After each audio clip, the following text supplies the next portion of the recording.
us. And as far as Kerala, the state which I represent, I was able to host on behalf of NJ 4 or 5 seminars and a few workshops. And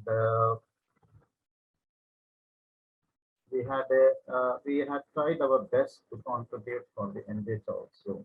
We had a lot of subscribers from Kerala. And as everybody know, we as Malayalis, we are very critical regarding the, and we usually react to also. So the connecting link, today we have the key to Similimum. I would like to invite Dr. Pradeep Ramdas Garge, the great senior homeopath from Aurangabad. We are very proud of you, sir. And he has been practicing in Aurangabad and also at Prana Pune. And in 1991, he started his career as a lecturer in BH Medical College. Later learned applied homeopathy from Dr. Prakash Vakil, a great person, and a lot of course, Dr. Praful Vijayakar and Dr. S.K. Dubey, the Doyen from Bengal, the great author who wrote the Materia Medica book, Dr. S.K. Dubey, and he is a well-recognized guide and examiner for the UG and PG in repertory in Bharati Vidyapeeth, Andhra University, Maharashtra Institute of Medical Sciences, Maharashtra University of Medical Sciences, and BAMU University also. And for his service in homeopathy, he has been honored with the Excellence Award by the Bhaskar newspaper group. He's associated with the Lions Club of Aurangabad Metro, serving mankind, and he has the secretary of Genius Homeopathy Group. Is now a group which has been organizing regularly the webinars, and also he is a trustee of Autistic Center Aurangabad, organizing CME for the students as well as webinars and holding scientific presenting scientific lectures in the national and international level. Dr. Pradeep Garge has been associated with NJ since 1992, and as an associate editor, it is a great opportunity for us also to learn from him.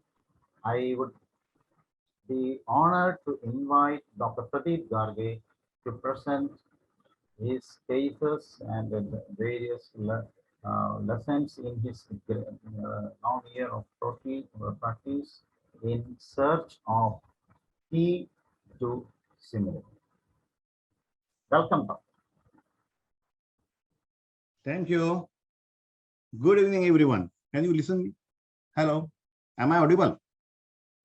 Yes, sir. Crystal clear. Yes, sir. Yes, yes. Yes, it's on. Good evening, my dear friends, on this eve of NJH stimulating Saturday webinars. I welcome basically Dr. Vishpala, the whole, everything, whatever she is doing for NJH and for homeopathy. I really appreciate and I thank Dr. Vishpala, as well as I thank the whole team of NJH for the wonderful team spirit which we have as an NJH team. Thanks, Dr. Shaji, for my wonderful introduction. But friends, I really like to get introduced to myself. I really like to get introduced myself simply by saying that I'm a great disciple of homeopathy, a humble disciple of homeopathy. My dear friends, this is my logo of the clinic.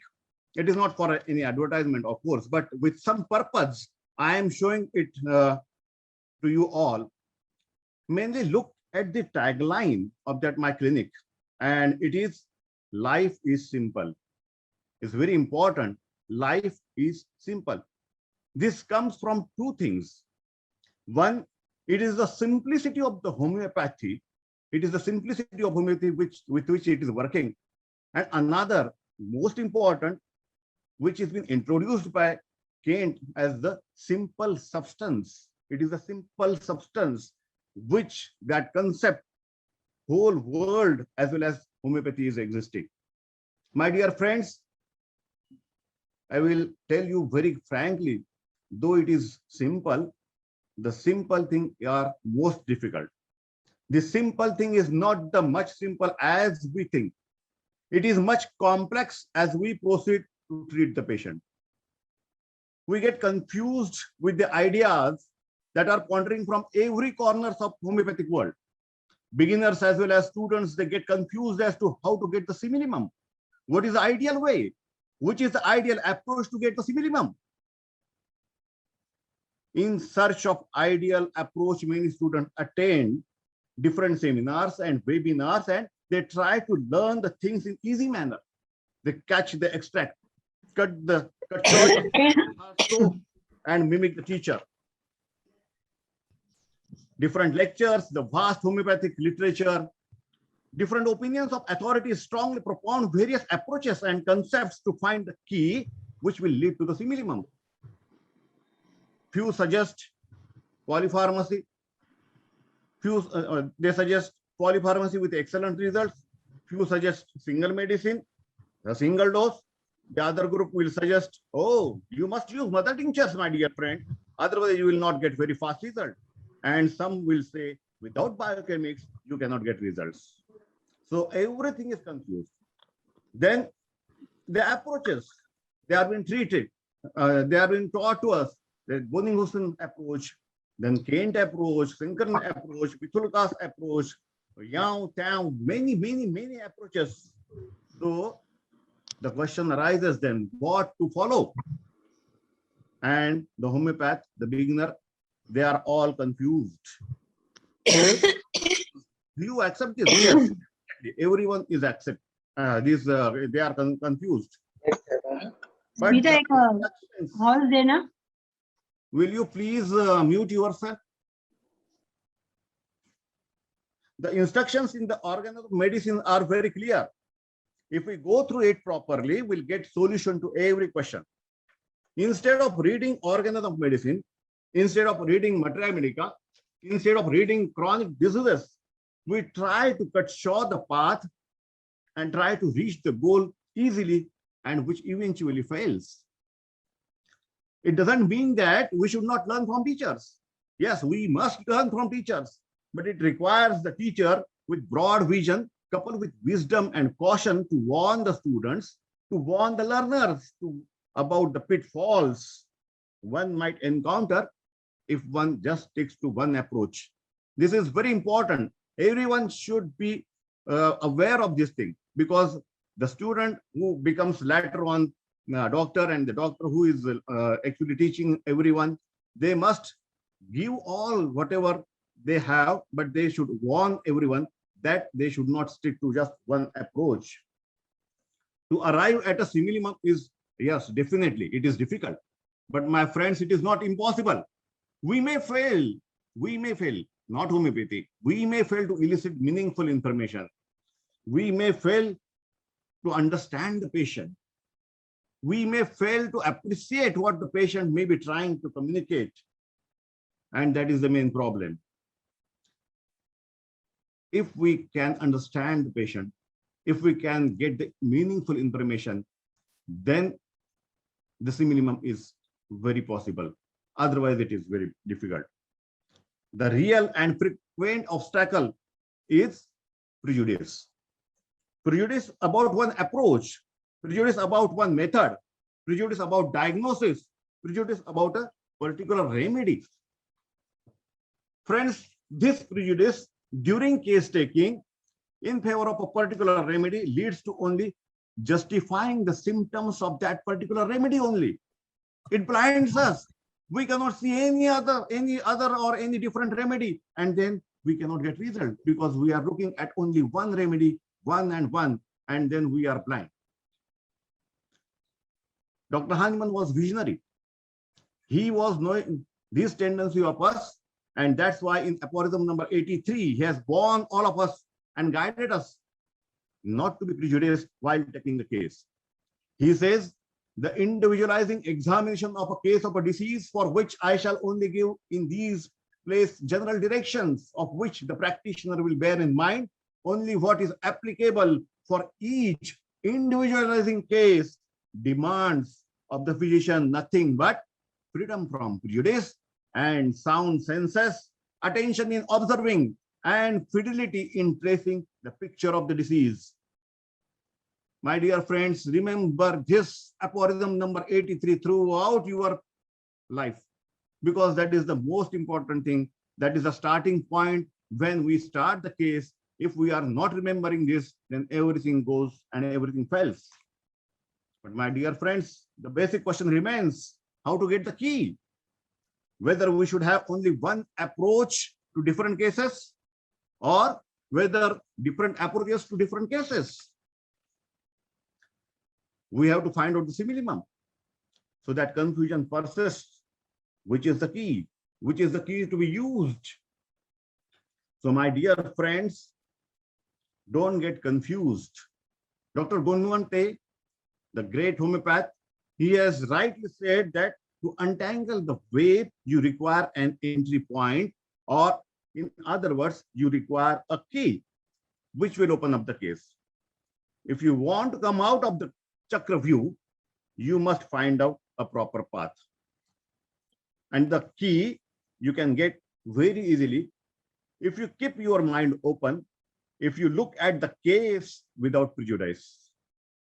The key to the simillimum can be, you can get that key through sensations. You can get through modalities. You can get it through causation. There may be fundamental causation or proximate causes. You can get it from PQRS symptoms. You can get it from the Boningoson's analogy, totality and concomitants. Anything from this, if you keep your mind very clear, if you keep your senses very sound, then you can get key from any of this. But to get this key, there are some prerequisites, and they are, you must take case properly. So good case taking is very important. You should have sound knowledge of Materia Medica, and you should use skillfully all the references. All the reference books you should read, and you should apply them at proper time. My dear friends, with these weapons and intense desire to treat the patient, you will succeed in your endeavor. Let us see the interesting case where you will find all the above discussions at various steps of the case. This case taught me to keep head cool. Very important. From this case, I have learned a lot. This case has taught me to keep head cool while case taking. This case has taught me not to be prejudiced about a remedy. This case has taught me to take the case history of the patient in detail. Whether the patient or you don't have time, you must take the case history detail and don't prescribe in haste. A lot of learning from this case. There are mistakes which I made. That's why I'm actually presenting this case, so that you should also learn from this, and we should not make mistakes, and we should have a very easy path for the prescription. A very small child, 4-year child, was brought to me by his grandfather. I asked him what are the problems. So the grandfather started narrating. Dr. Saab, he is a very hyperactive child. He is very restless. He doesn't sit at one place, or continuously wandering from one place to other place, moving from here to there, making all the family members to literally exhaust while attending him. When asked questions, he doesn't answer at all. He is not speaking a single sentence, though he is 4 years old. He doesn't demand food, though he may be hungry. We have to feed him. Plays with toys only for 10 minutes, 15 minutes here and there, and then we'll start engineering that on it. He will open the parts of the toy. He will try to do something, and that toy, and lastly will bang the toy, or he will throw away, or he will go for another toy. Wow, I was thinking, what a symptom. Oh, I was thinking with joy. Oh, throwing that toy, banging, engineering, doing something here and there, wandering from here and there. Maybe tuberculinum, maybe tarantula. So, see, my prejudice started. I started thinking one remedy, or what can I get from that? Nothing to do that. Doctor Saab, another complaint is of bedwetting. If not aroused from sleep, he will pass urine by around 1:30. And what to tell you, sir, he even doesn't tell about the natural cause. He passes school in pants and clothes, he spoils the clothes, and this is very disgusting. On inquiry, his birth was at full term around the neck. There was Hey, we are started with that mic. Please close down your mic. On inquiry, his birth was at full term, but due to umbilical cord around the neck, seizure was done. He was immunized properly according to the timetable given by the pediatrician. On inquiry about the personal history, grandfather informed that though his appetite is normal, he is so much engrossed in playing and wandering here and there that he forgets to demand food. His thirst is normal. He likes to eat Maggie. He likes to eat sweets, sour fruits, sweet lime, watermelon, apple, banana. Also, he likes chicken lollipop and milk. He doesn't eat pungent or bitter, as any child will not like it. No, brother, nobody will. Not a child will eat some pungent or bitter. But we have to take all that. Bowels and urine, as discussed, he has the complaints of bowel and urine, perspiration while playing on upper lip mainly, forehead, neck. He sleeps by 9:30 a.m. and wakes up by 7 a.m. Doesn't wake up with fright. Sleep doesn't tell about any dreams. As you know, he doesn't talk at all. He doesn't require coverings and he prefers fanning. He takes his bath in all seasons with lukewarm water. While probing mentals, grandfather told that he is attached to him. One further inquiry, he told that patient becomes angry if stop playing. He also gets angry if not allowed to hear mobile songs. He gets angry when he is not taken for a ride. Also gets angry when someone is going out and he is not allowed to go with him. He gets angry when he doesn't get toy which he wants, and he expresses his anger by hitting back by pulling hairs. Occasionally he hits himself also, but by slapping on his face. But since 4 to 5 months, he has reduced it. As much he has not at all fear. Goes alone in dark room or will go and play with dogs, so no fear of animals, and has no fear of insects also. He likes to play outdoor games like swing, like seesaw. He also passionate to play mobile and he loves it. He watches TV and then after watching TV, he tries to create some alphabets. On further inquiry, his grandfather told all this, that he watches TV and really he creates some alphabets, some shapes with the help of matchsticks. This is his one of the most interesting hobby, for which he sits for at one place not more than 10-20 minutes. As he is now 4 years old, he was sent to one of the preschool, intending that he may get pacified, he may start talking when he will be with other same age children. Natural thinking. But that school letter, after a few days, refused to take him as he was just moving from one class to other class. So friends, looking at the history, I was getting slight nervous as I was not getting something PQRS so that I could prescribe some remedy to this interesting case. All symptoms till now, if you see, are of typical hyperactive child and nothing very solid. Nothing was coming out of the history so that I could finalize the simillimum. Actually, I was slightly angry also at the initial phase, because I was surprised to see patients with his grandfather and not with the parents. So I started putting the family history and asked the grandfather why his parents are not here to give the history, but listening to answer, I sat with full attention. Grandfather told that the patient's father is having a small industry and he is much busy in it. He will not able to come. He is quite busy. What about mother? I asked. She should come. Patient's grandfather told, oh, she is no more, sir. I asked, what happened? She has committed suicide. For a minute, I was silent because I was angry and I was thinking, right, they should come. Why they have not come? She committed suicide by hanging. I asked when and what was the reason. His grandfather asked. He told a big history.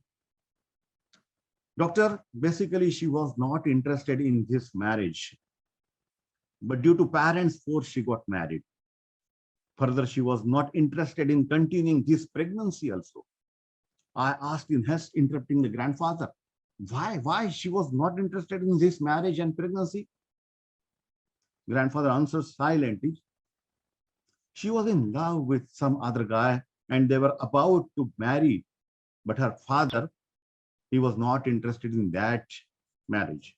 So he forced her to marry. So not going against her father, who was very strict, disciplined and dictatorial, she married with my son. But she was never happy with this marriage. After birth of this child, within 3 months, she left home. So unhappy with even she had a son, but she was unhappy. And after a few days, she was found dead. Dear friends, just think of that small kid of only 3 months age. What must have happened to him? What must be the psyche of that small child? Further care naturally was taken by the grandparents, and so attachment was with the grandparents only. So what happens at such moments when you are taking case, at such situations, we immediately start thinking, we immediately start analyzing the case. We analyze according to our thought process, according to the knowledge we have, according to the results we have seen for a particular remedy which is given by our senior homeopaths in one or the other seminars, so that that concept of that remedy is fixed in the mind. We are biased with that remedy, so we start fixing that remedy in that case, right? We stretch our ideas. Oh, whether the magnesia group has not got the love of mother, orphan feeling, no, or lag group because not received milk and any other things, or whether it is Excuse me, Dr. Garge. Yeah. Have you changed slides after family history? No. It is still the same slide, right? Yeah. Sorry to disturb you, sir. No problem. Because of the intense overactivity, whether it is tuberculinum, a wandering nature, or whether it is tarantula or mercury because slight aggressive or somewhat destructive nature, our thought process goes on, and we forget the instructions given by our master, Dr. Hahnemann. Am I right? We forget that instruction. We start thinking only. This is the exact condition of most of us. No doubt there are some exceptions, but we try to fix the remedy into the disease picture as early as possible. We try to conclude the case by reaching the simillimum at the earliest, as if we are being given a gold medal, and if we find the simillimum very fast, you will be given gold medal. No, my dear friends, don't make this mistake. We must analyze the case properly. We must find out the simillimum, and for that we have different keys to find out, different avenues through which we must pass and go get the exact one which will open up the case. So as far as this case is concerned, I thought with whatever information we got till now, we are not getting proper Similimab. So must move further, repertorize the case. So I repertorize the case. So all that things, restlessness and wandering desire and everything was taken up on the repertory chart, and naturally tuberculinum was at the higher rank, which was in my mind also. So I give him tuberculinum 1 mg, 1 dose, and then repeated after 15 days. But I was not satisfied with the prescription, as with very minor changes patient got, not improving remarkably even after waiting for 2 months. Something was missing. Definitely something was missing. At such time, ask something more, get something more, so that we can get that missing link to form the perfect picture. So on further inquiry, I got interesting family history from the grandfather. I had taken initially, but the grandfather has not told something. He told on repeated inquiry that anything else, he told me that, sir, few years back, I got operated for invasive ductal carcinoma. See, a very important history, not told by the patient in the first visit. That is what you have to learn from this. You have to go on asking. If you are not getting the link properly in every visit, go on asking anything more. Can you remember something? So this in history, I was thinking again, what an uncommon thing. If you know, a male getting breast cancer, the ratio of which is actually 1 male as to 100 females is something different. So I was happy. Chalo, kuch to be positive history mil gayi. Some very strong familiar miasmatic history from which I can pick up the thread, pick up the path, pick up the key, which will lead to the Similimab. Are you getting me? Are you getting me, my friends? Try to obey the instructions given by Dr. Hahnemann, as we have seen earlier in aphorism 83. As he has clearly instructed us to keep sound senses and attention in observing and fidelity in tracing the picture of the disease. Very important. So we should be always on guard what the patient or what the relatives are telling, whether it has got some relation with the present state. Further, this well-educated grandfather revealed that they had shown him to a child psychiatrist also, and they have reevaluated the child, and they have shown the reports then. So we will see the reports. What are the reports? This is the report that he is not able to speak, social interaction difficult, then full-term LSA, average birth weight and everything. What is most important? See, most important is he's almost 6 to 8 months behind the communication skills. His play behavior is also not appropriate. So whenever we are dealing with such type of patients, we should be aware of these tests, because they are the guidelines for us. What improvement the patient has and whether he is improving or not. So this modified checklist for autism in toddler, which was carried out, clearly indicates that the child failed on total 16 out of 23 items and 5 out of 6 critical items on M-chart test. So in view of this, it was clear that this is not a case of hyperactive child only, which I was thinking. And the impression clearly says that this is an autistic spectrum disorder. So I have to go further now. It is not only there's a hyperactivity I have treated, but it is an autistic child. So I made a chart for myself. So let us see what the patient can perform. He can switch on and off the TV. He shows glass when he is thirsty, but he is not able to communicate. Babbles something which cannot be recognized, tries to write alphabets as seen on TV, makes shapes with matchsticks as seen on TV, cannot brush. He cannot tell about natural calls, cannot put on pants, cannot put on shirt, doesn't sit at one place, doesn't demand food, cannot talk sentences, cannot write properly. So according to the instructions given by Hahnemann, again from aphorism number 175 onwards, I decided to analyze the situation and prescribe for the child and not for the disease. So the situation is now, number one, gestational impact. Whether to prescribe on the basis of the mental condition of the patient's mother during the pregnancy period, which was quite obvious. She was unhappy. She was not willing to continue the pregnancy, disappointment in love, maybe suicidal thoughts at that time also. We are not knowing exactly what was the mindset of the mother of this child during pregnancy period, as she is no more. But definitely there has to have some impact.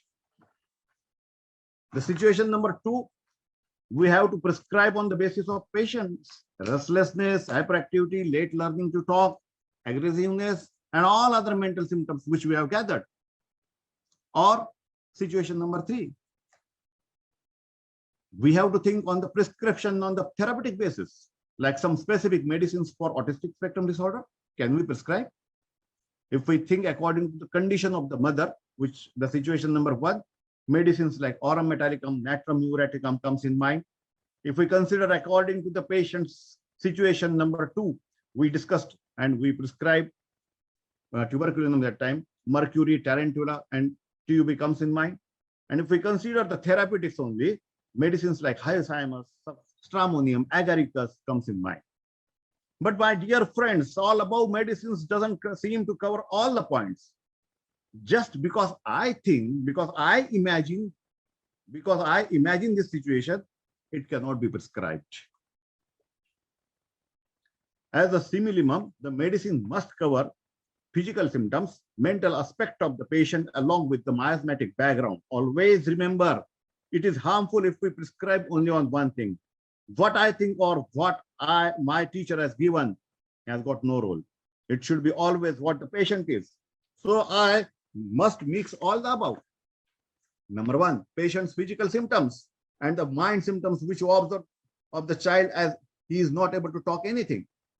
Secondly, as a common sense and with the incidences in the life of the patient's mother, as we discussed, we can conclude that mother who committed suicide was not at all happy with this marriage and pregnancy. So a negative impact on the baby of the disappointment and most important, unhappiness. Thirdly, combine these two things with the family history of cancer. Fourthly, that is most important, I missed a very important key in the initial phase. In the initial phase, I gave importance to what? I gave importance to the restlessness. I gave importance to the desire to wander. But it was pathological, my dear friends. All hyperactive child will get all the symptoms. So you have to go away from that. You have to think something more than that. And during the case taking, secondly, most important was I was just prejudiced with the tuberculinum, the remedy tuberculinum. So it made me blind to see the main key, which was actually the missing link. The main key was missing, and it is the artistic aptitude. The grandfather of patient has clearly told initially only that he prepares different shapes, he prepares some alphabets after watching TV. So just think, despite of so much disturbances in the economy, he is sitting quietly and preparing different shapes. So this has led me to think the artistic aptitude. Otherwise, I would now never thought of it. And so, considering all these things, I prescribe carfenozin. As Phobista says, in my experience with carfenozin, it is useful in mental cases with a background of fright, prolonged fear, or unhappiness. He has written it very clearly. Fear can come into the picture a great deal and anticipation. This is an important aspect of carcinosin. So, first dose of carcinosin 1 mg was given on 26th of November. There was no much improvement. I kept giving SL only. And then on 10th January 2015, carcinosin 50 mg was given because slight changes were observed. The first dose has given some sign of improvement that he has started demanding food. Within next 2 to 3 months, his hyperactivity started reducing and he started saying few meaningful words. Within next year, see, the patient was with me and he's still with me. Thanks to the patients that they continued properly, they gave the medicines properly to the patient. Within next year, he started writing. And see the result on 26th of April 2016, exactly 16 months after the treatment, after the dose of carcinosin 15 mg was given. This is the writing of the patient. And very interestingly, I have made this yellow colors. Actually, if you can see, now he can write in 4 languages. He is able to write in Tamil, he is able to write in Kannada, he is able to write in Ingreji. See that MILK he has written, and he has written even in Marathi, Stavana, Sri Dasabodha, Dashaka, all that. He started writing 4 different languages, Tamil, Kannada, Marathi, English. As grandfather told, he likes to watch these TV channels and he can talk exactly with their pronunciations also. What a great, not only one, they came to me that he is not talking at all. And now the patient is talking 4 languages. And my friends, now this is the latest. He has learned Sanskrit and he is reciting Atharva Shirsha. And I will play this for you. Om Bhadram Kanepi Shunyam Devaha Bhadram Vishvakshabhira Jatraha Sthire Ragastushtu Pasaste Rubihi Visheva Devahi Tav Yadayu Om Swastina Indra Vrudasvaha Swastina Pusha Vishva Vedaha Swastina Staraksha Varishtanimi Swastina Brahaspati Dhatu Om Shanti Shanti Shanti Om Namaste Gatpate Tameva Prataksham Tattvasi Tameva Kevalam Kartashi Tameva Kevalam Dattashi Tameva Kevalam Hattashi तमेव सर्वखल्विदं ब्रह्मासि त्वं साक्षादात्माश्रितं तुम च वच्मि सत्यं च वच्मि अवतुमा अवभक्तारम् अवश्रोतारम् अवधातारम् अवधातारम् अवादिचार अवविशेषम् अवपश्चातात्. So he will go on saying that, reciting all that Atharva Shirsha fully. But if you remember, or if you observe that he was scratching his palms and his hands, so that soric stage has come up very nicely. Don't you think that this case has taught me a lot? At the end, I will say that if we want to have such beautiful, so-called miraculous results in our practice, we should not get carried away with a particular remedy or with a particular diagnosis. We should not depend on a particular approach, and most importantly, we should follow the instructions of our master. Thanks for listening. I hope you must have enjoyed this. Thank you. Yeah, thank you, Dr. Pradeep. That was a wonderful case of carcinosin. Thank you for that recordings and observations. And probably after